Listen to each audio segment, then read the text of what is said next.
Guys, tayo ay nandito sa Barangay Tabon, Kawit, Cavite. At tayo ay magta-travel. Lakbay tayo papuntang Maragondon, Cavite. So, ito yung highway dito. Kung hindi ako nagkakamali, Soriano Highway. So, babaybayin natin to. Dire-diretso lang tayo at dadaanan natin yung mga bayan ng Rosario, General Trias, Tansan, Naik. Yan yung mga madadaanan natin. Alas 12 ng tanghali, mainit ang panahon, pero may mga ulap-ulap din naman sa makikita natin sa taas, pero ramdam talaga yung init ngayon.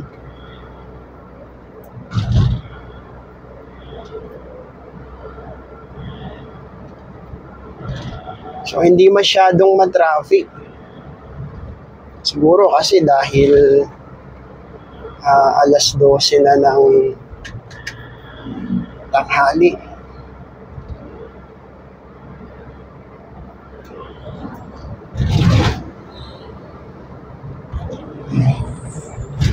So tayo ay nagpapasalamat sa mga patuloy na sumusubaybay sa ating channel.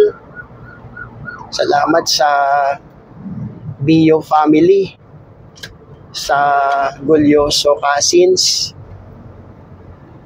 sa Pamilyang Dikit, at sa Fulgencio Gulyoso Clan. Maraming salamat. At kay Sir Gerald Tibordo, ayan, maraming salamat. At sa mga nanonood na nag-subscribe, maraming salamat. Sa mga nanonood na hindi pa subscribe, kung kayo po yung mag-subscribe, marami pa tayong mga videos na i-upload patungkol sa mga travel. Magbibigay tayo ng mga update sa kalagayan ng mga kalsadahan.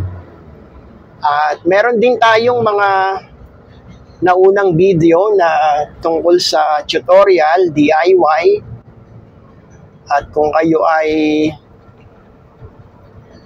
merong gamit na halimbawa Kawasaki Badja 100, so napakita natin doon paano gawin yung pag-change oil, at yung steel rim ay kapag kinalawang na, so pinakita natin doon sa video na mas maganda linisin tapos pinturahan. So hanggang ngayon okay yung steel rim ng ating isang ginagamit na service, ating Lakbay Travel, ang ating City Badja 100.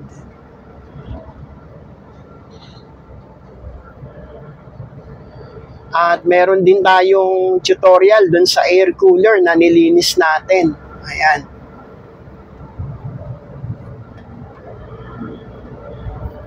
Panahon ngayon na napakainit na. So kung meron tayong mga air cooler, kapag nagdumi na yung mga filter, pwede natin palang linisin. Tiyagaan lang din. So makikita nyo doon kung paano tinanggal yung cover, yung filter, paano nalinis, at paano natin binalik.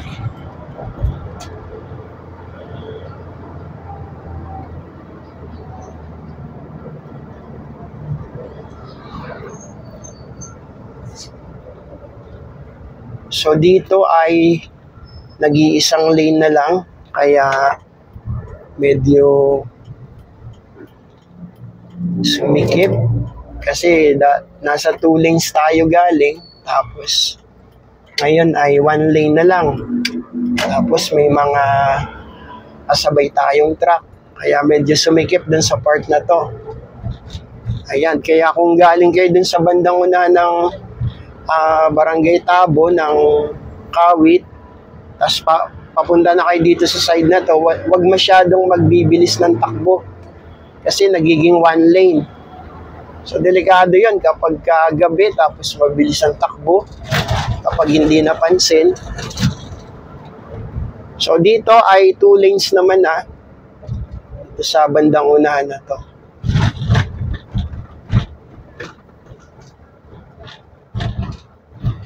At kanina hindi ma-traffic, pero ngayon dito ramdam natin na may ipon na ng mga sasakyan.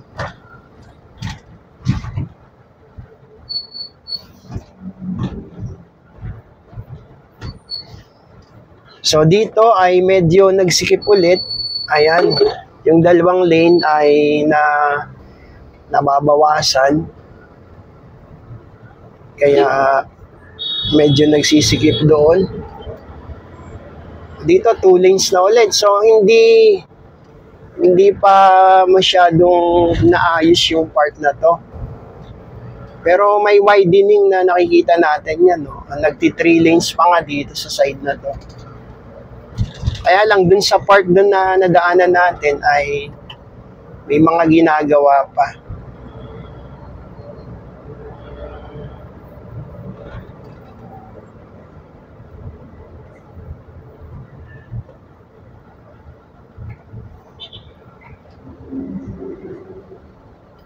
So, traffic light.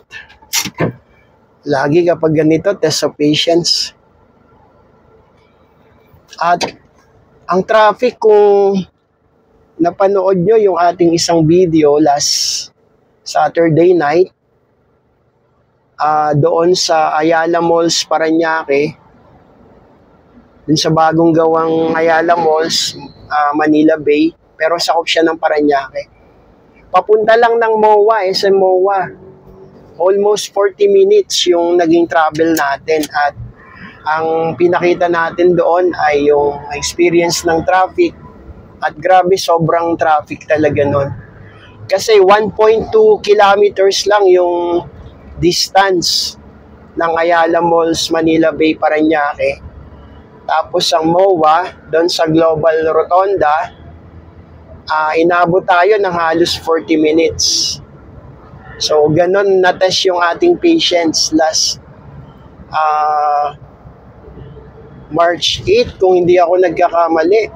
So, Sabado yun ng gabi, around 7. Normal naman na nakakadaan tayo minsan ng mga traffic, pero kapag talagang heavy yung traffic ay doon talaga mas na hahasa yung ating patience, nadadagdagan yung pasensya. So, yung mga nakasabay natin doon, yung iba, mga bumaba na ng mga sasakyan nila at naglakad na lang. So, ganun yung experience nung March 8, Sabado night, 7 ng gabi. So, ganito, kapag ka merong humihingi ng way, tapos malayo pa tayo, bigyan natin sila.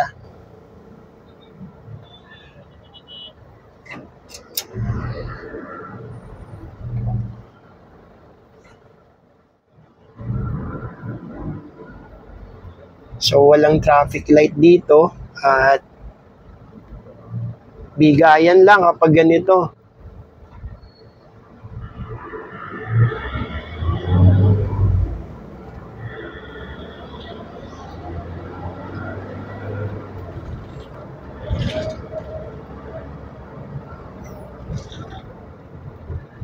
Ito, humihingi siya ulit ng way, pagbigyan natin.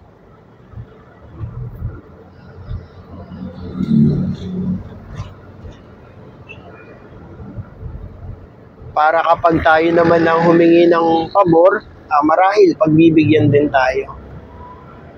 May kasabihan na kung ano yung ginagawa natin sa ating kapwa, yun din ang gagawin sa atin ng ating kapwa.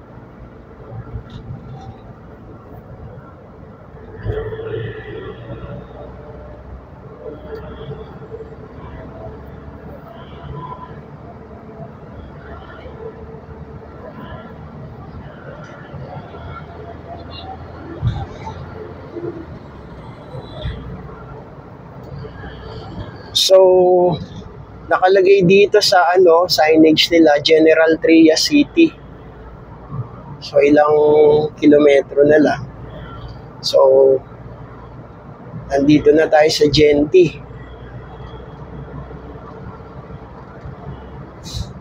Grabe yung init talaga ngayon. Ramdam kahit nasa loob tayo ng sasakyan.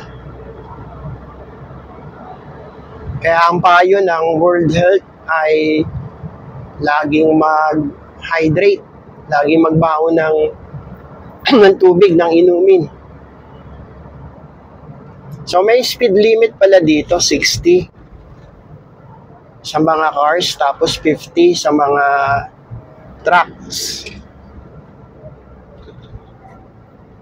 Left side natin yung Maple Grove at binabaybay pa rin natin ang Soriano Highway. Meron dito ang Cavite State University. Ayan, sa side na to sa kanan. Tapos sa bandang unahan naman ay may Robinsons.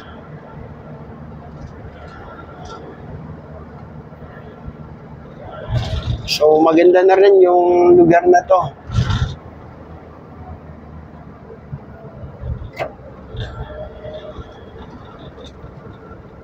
So kapag kumaliwa tayo, yan yung papunta ng parang pinakasentro ng General Trias. Tapos kapag kumana naman, ay papunta ng Rosario. At yung diretso naman tayo, papunta tayo ng Naik, Tansa, ayan. Diretso tayo kasi Maragondon yung pupuntahan natin.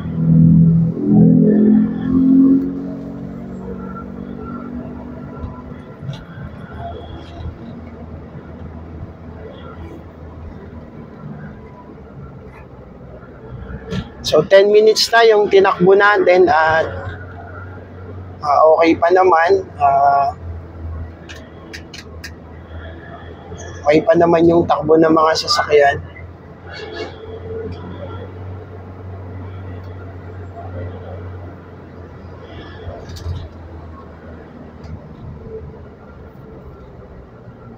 So dito wala ding traffic light, kaya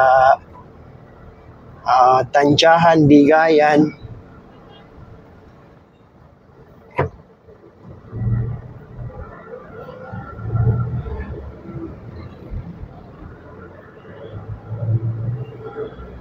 So dito may ginagawa pa rin yung tulay,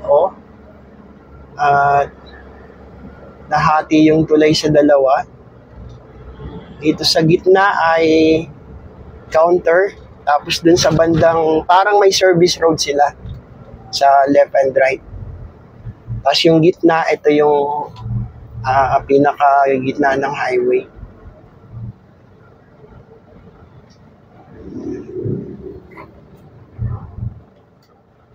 May enforcer na nagko-command ng traffic dun sa unahan, since na may traffic light nga sila pero hindi naman gumagana yung ilaw. Kaya yung enforcer, ayan, nagmamando ng traffic.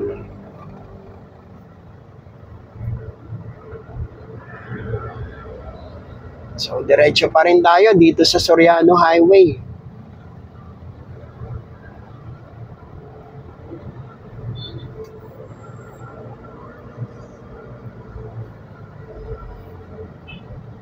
Labasan ng mga estudyante, ayan, at break time ng mga nagwo-work.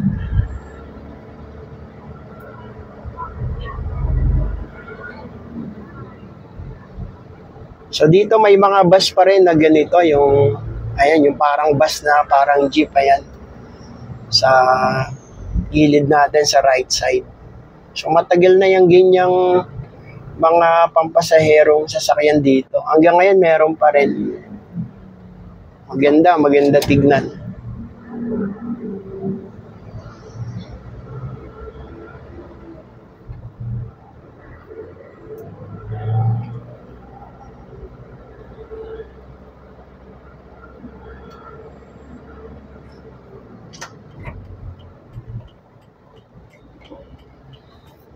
So yung minsan ganitong sinusundan natin, late yung kanyang signaling. Kaya minsan nalilate din tayo. Kasi kung medyo nag-signal agad siya nakakaliwa, sana nakabuelo agad tayo. Pero okay lang yung ganon kasi minsan parang nalilito. At minsan nararanasan din natin yung ganon kapag hindi natin kabisado yung lugar na ating pinupuntahan.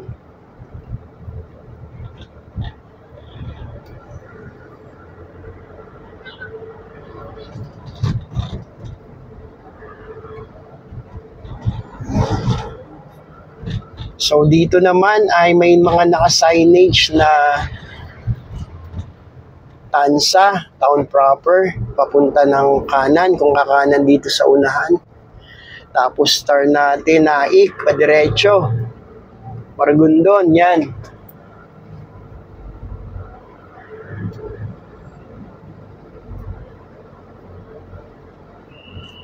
Ang pansin lang natin, medyo maluwag talaga. Kahit minsan parang may nagbo-volume pero hindi siya yung talagang karamihan ng sasakyan.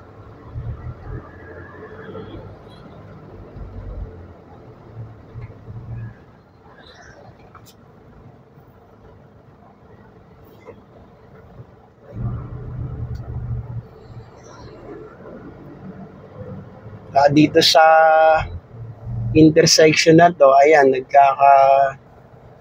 ipon lang yung mga sasakyan kasi tiyempuhan, bigayan. Ganito kapag walang traffic light, pero may nagmamando naman sa unahan.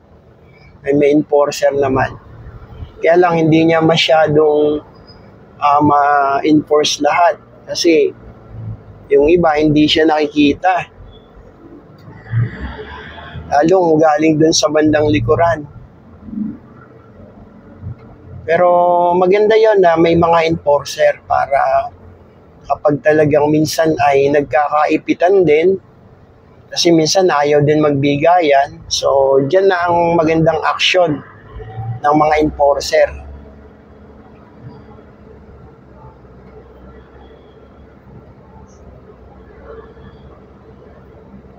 Maraming salamat sa mga nanonood sa ating mga video sa geography na check natin na may mga nanonood. Meron tayong mga sumusubaybay na mga taga-India, taga-Amerika, at 83% or 84% ay taga dito sa ating bansa. So yung channel natin, Pinoy TV, minsan may nagtanong bakit daw ganun yung pinangalan natin. Nung tayo ay nag-iisip ng may pangalan, dahil Pinoy naman tayo, marami yung mga channel na Pinoy yung kanilang nauunang pangalan. Tapos may mga kadugtong lang. So, pinag-pray natin, naisip at pinag-pray na yung walang kapangalan. So, yung Pinoy, dinagdagan lang natin ng letter I at letter E. Kaya, Pinoy TV. Kaya kung isi-search nyo ay madali lang kapag na-type nyo yung Pinoy TV. So, yun lang yung channel na sa ngayon, yun yung nakikita ko sa YouTube. At may mga nagsasabi sa atin na bakit hindi mag-Facebook. Tayo kasi gusto nating mag-focus lang muna sa isa. Kaya Facebook lang muna yung hindi muna tayo sumali sa Facebook. YouTube lang yung focus natin. So as of now, maraming salamat kasi yung ating mga subscribers ay malapit na sa 200. At tulungan nyo ang inyong lingkod na ma-reach natin yung unang 500 para sa eligibility. Tapos sa monetization,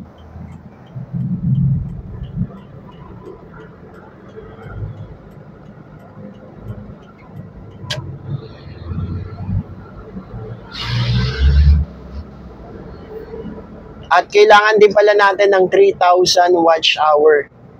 Kailangan natin ng 500 subscriber, tapos 3,000 watch hour para sa eligibility.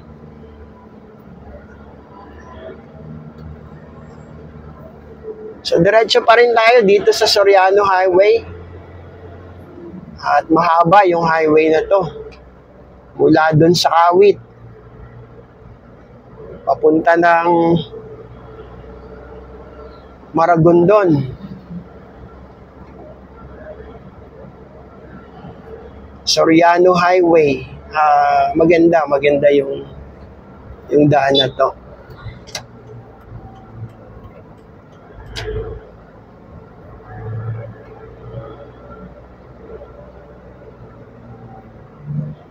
Ops, dito ay ramdam na natin.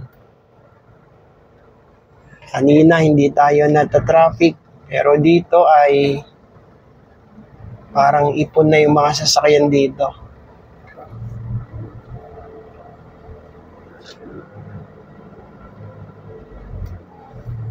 Baka may intersection dito sa unahan or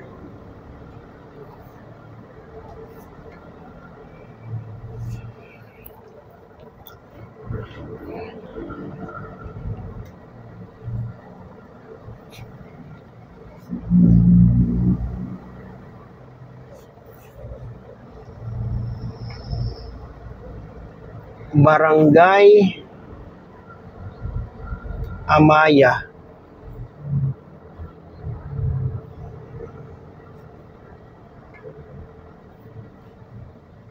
So ito ay Barangay Amaya.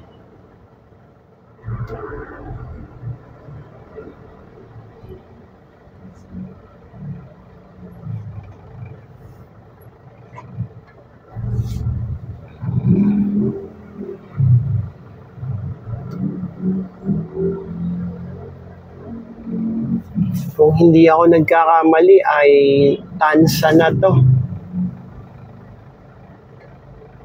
Itong location natin. At Tansa. So Tansa Highway, Amaya 1. Tansa Highway.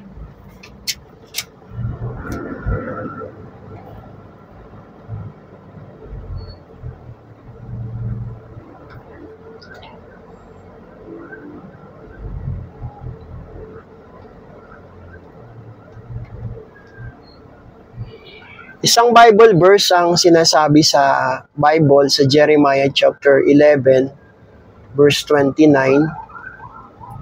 Sabi ng Bible, "For I know the thoughts that I think toward you, saith the Lord, thoughts of peace and not of evil, to give you an expected end."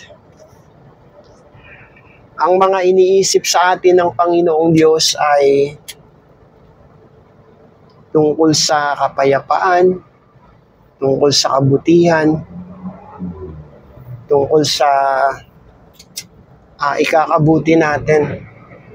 Mga pinaplano ng Diyos sa atin ay para sa ikakabuti natin. Ganyan kabuti, kabait ang Diyos.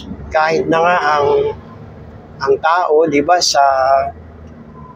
sa Bible ay nakatala na nagkasala si Adan at si Eva.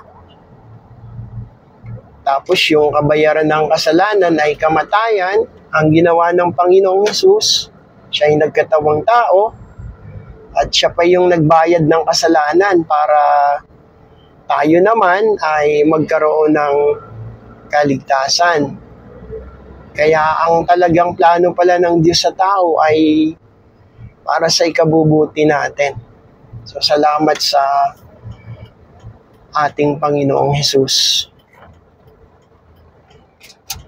Jeremiah 11:29, "For I know the thoughts that I think toward you, saith the Lord, thoughts of peace and not of evil, to give you an expected end."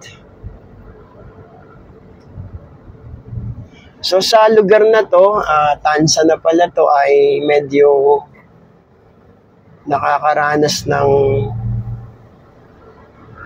traffic. Ayan. Ipon na yung mga sasakyan. So Parang dito na tagpo-tagpo yung mga sasakyan. Kanina maganda yung biyahe natin. Halos walang ganitong traffic. Pero pagdating natin dito, ayan, tumutukod na. Pero normal naman to sa lahat ng mga naglalakbay, nagta-travel, na talagang may nararanasan minsan na traffic.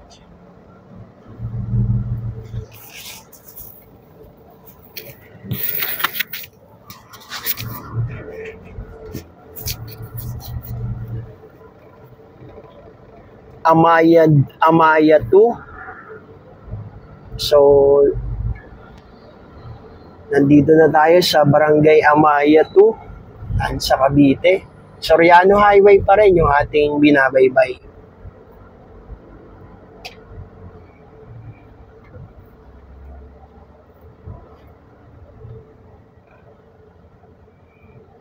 Meron din tayong isang video na tungkol sa travel natin dun sa Las Piñas, na kung saan ay nagamit natin yung daan ng merong mga friendship sticker. So mula dun sa Muntinlupa, Alabang, pumasok tayo ng Las Piñas, TS Cruz Subdivision. Tapos meron dong mga friendship route. At lumabas tayo ng TS Cruz, pumasok naman tayo ng BF Almanza. At lumabas ng BF Almanza, pumasok naman tayo ng Pilar Village. At mula dun sa Pilar Village, pumasok ng Teresa Park Village. At yung sumunod na village, at lumabas tayo ng Marcos Alvarez. Tapos pasok ulit tayo ng Moonwalk Village at pasok na naman ng BF Resort Village. At yung huling subdivision na ating nadaanan na yung PhilAm Subdivision sa Las Piñas. So, malaking bagay yung meron kayong friendship sticker. So, doon sa video na yon ay may mga tips at merong nagbigay sa atin ng magandang tip na kapag taga Las Piñas na legitimate, nakukuha nila ng libre yung sticker nila doon sa kanilang city hall. So, yun yung kagandahan doon.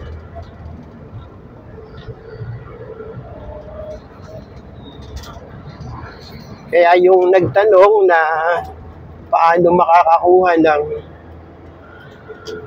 sticker kapag bagong lipat doon sa kanilang area,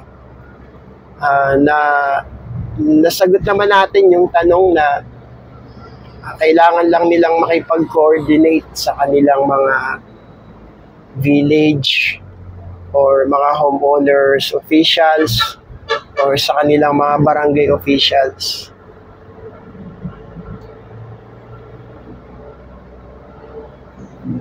So medyo okay na dito at talagang grabe, ramdam talaga yung init.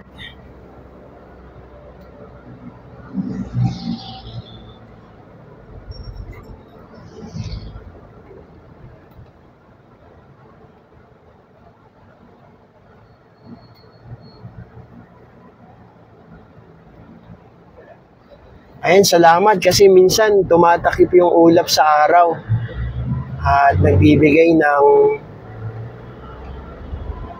parang pinapayungan tayo. Nagbibigay ng lilim kahit papano. Pero ayan, kapag umalis na ulit yung ulap, lantad na naman yung sinag ng araw. So, iba, napakainit talaga ngayon.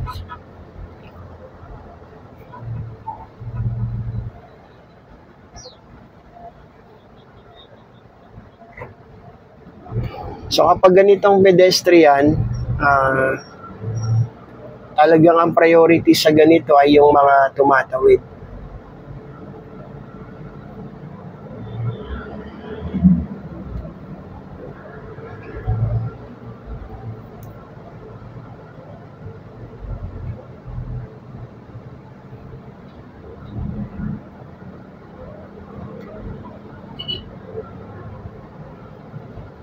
So 30 minutes na yung tinakbo natin at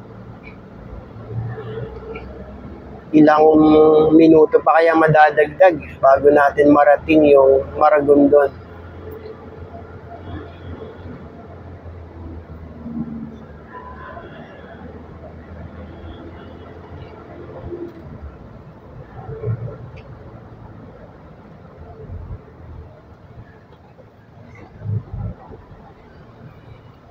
Ayun, mapansin nyo yung sa unahan natin yan, no? Yung kalesa na may bakang malaki. Yan, dati ang daming ganyan. Ngayon, konti na lang.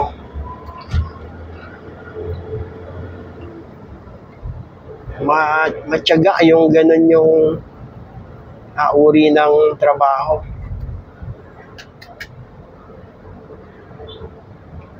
At napakasipag nung alaga nilang baka.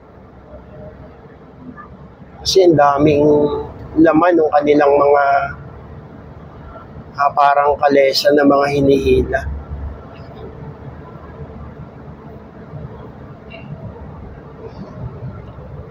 Oops, may truck na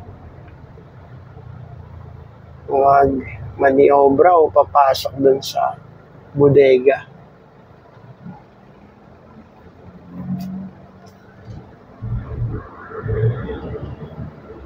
Pwede tayong umabante na.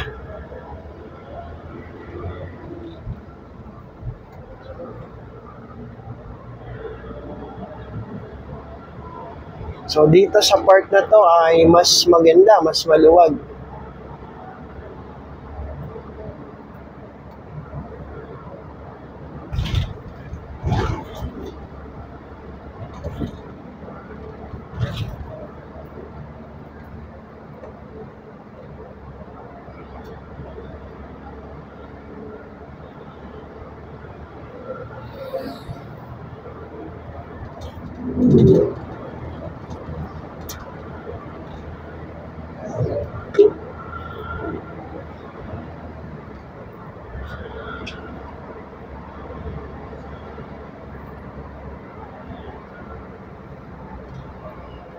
Yung daan na to ay meron ding daan papunta sa Kaybiang Tunnel na Sugbo.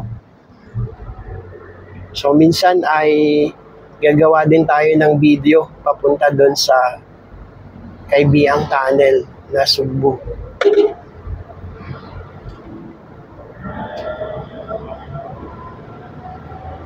So sa ngayon, dito lang muna tayo sa ating destination.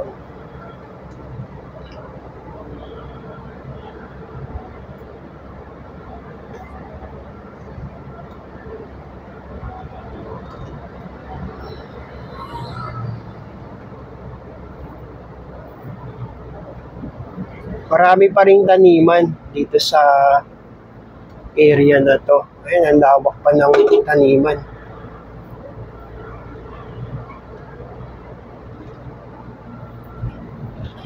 At may mga daan na ginagawa, siguro bypass road na para makatulong sa traffic. Maraming mga bypass road na mga nagawa na nakakatulong talaga sa mga motorista.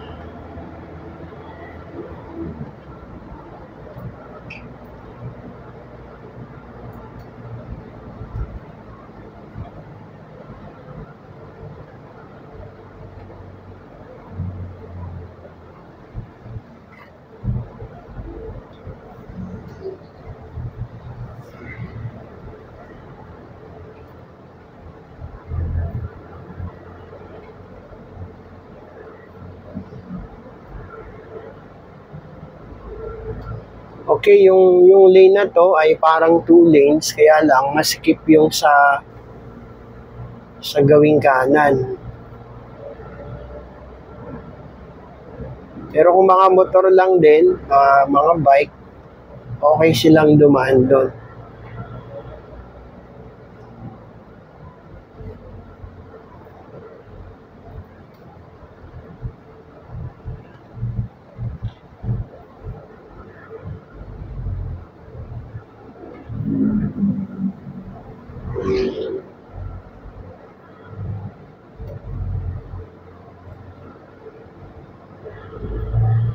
So malaki din pala tong tansa.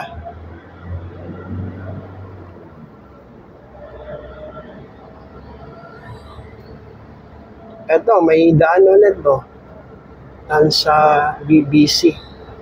May nakalagay doon. So may dine-develop doon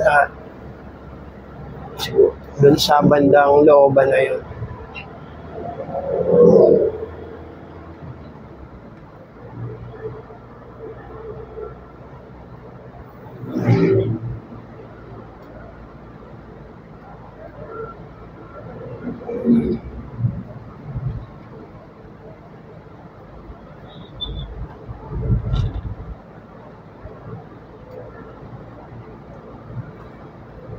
Okay guys, maraming salamat ulit sa mga sumusubaybay sa ating channel.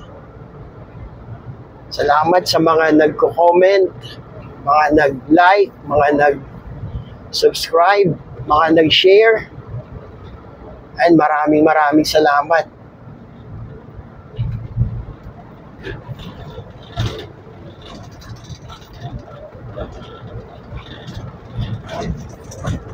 So, antabayanan po natin yung ating gagawing historical and educational video. Tayo ay humihingi ng permit sa Rizal Park Management. Sabi nila through email. So, dalawang email na tayo at kailangan na namang may email na gagawin. So, sa pangatlong email, sana makakuha na tayo ng permit. So, may process din pala doon. Hindi lang pwede na basta-basta mag-video.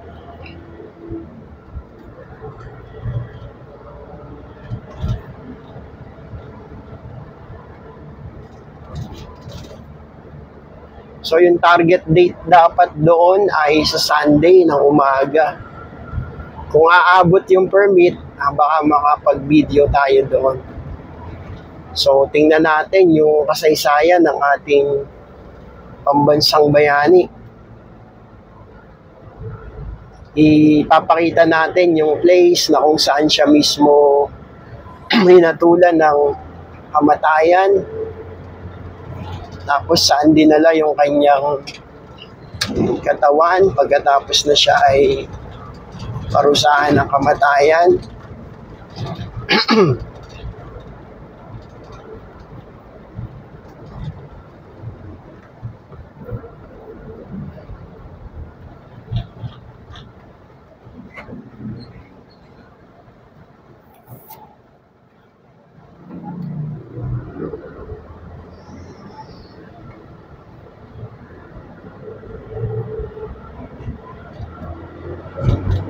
At gagawa din tayo ng mga videos patungkol sa ating mga iba't ibang mga bayani, yung mga naambag nila sa ating bansa.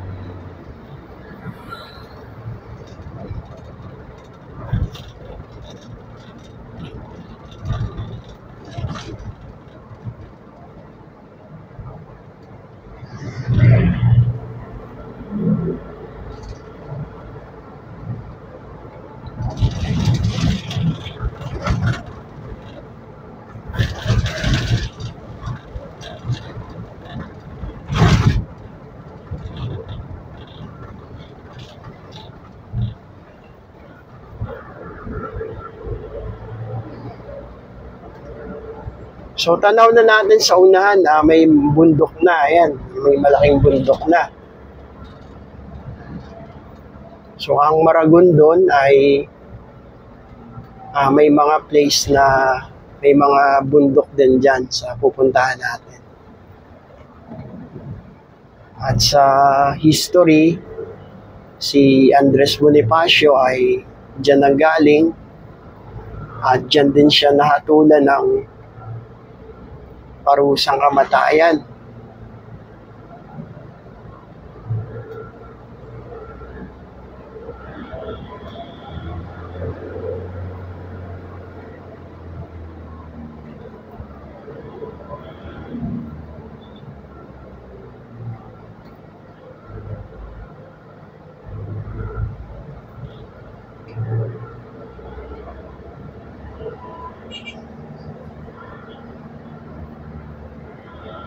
So yung lugar na to ay sakop na ng Naik.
May mga ganyang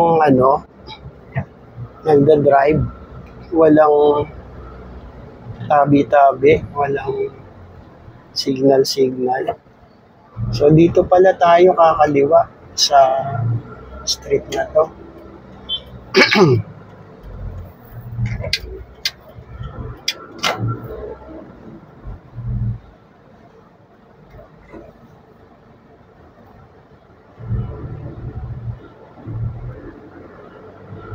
Dahil yung diretso na yun ay papunta ng bayan ng Naik.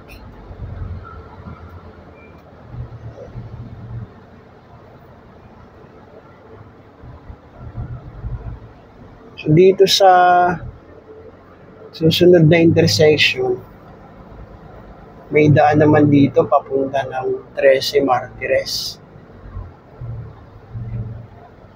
Dito sa may Jollibee. Pero diretso tayo dahil papunta tayo ng Maragondon.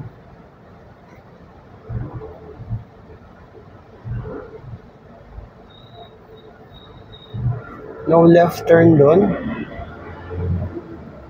Pero mayroong lusot.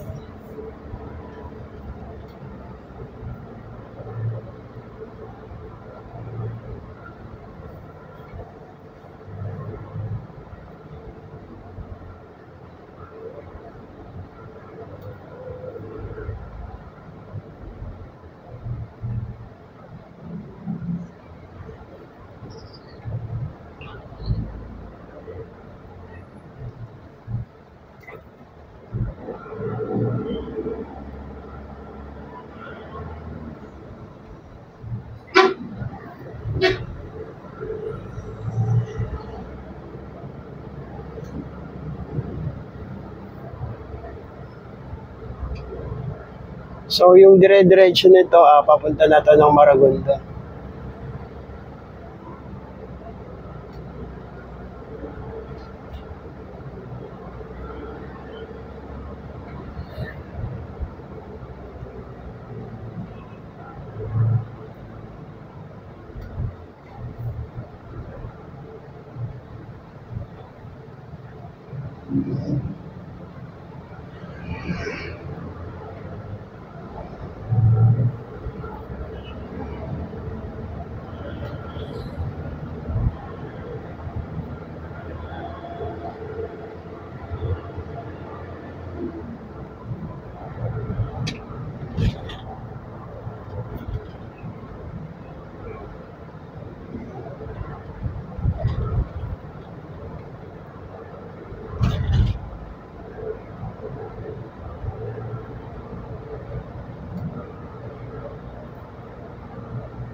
Yung left side nito papunta ng Indang, Tagaytay. Ito sa unahan na to, left side. Tapos yung kanan, papunta ng town proper ng Naik. Tayo naman, diretso tayo dito. Ito ay papunta ng una, Maragondon, Ternate, Nasugbu. So, dito pwedeng dumaan.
So, yan, sa unahan natin, tanaw na yung mga kabundukan.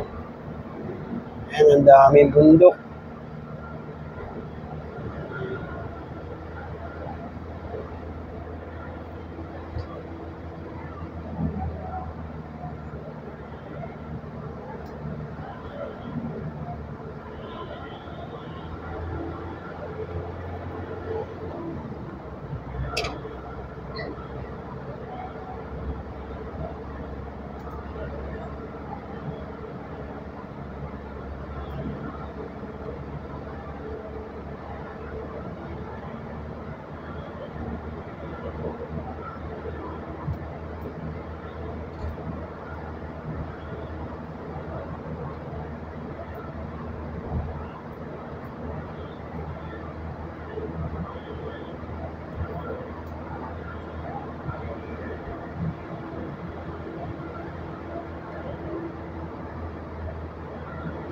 Wow.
Okay guys, nandito na tayo.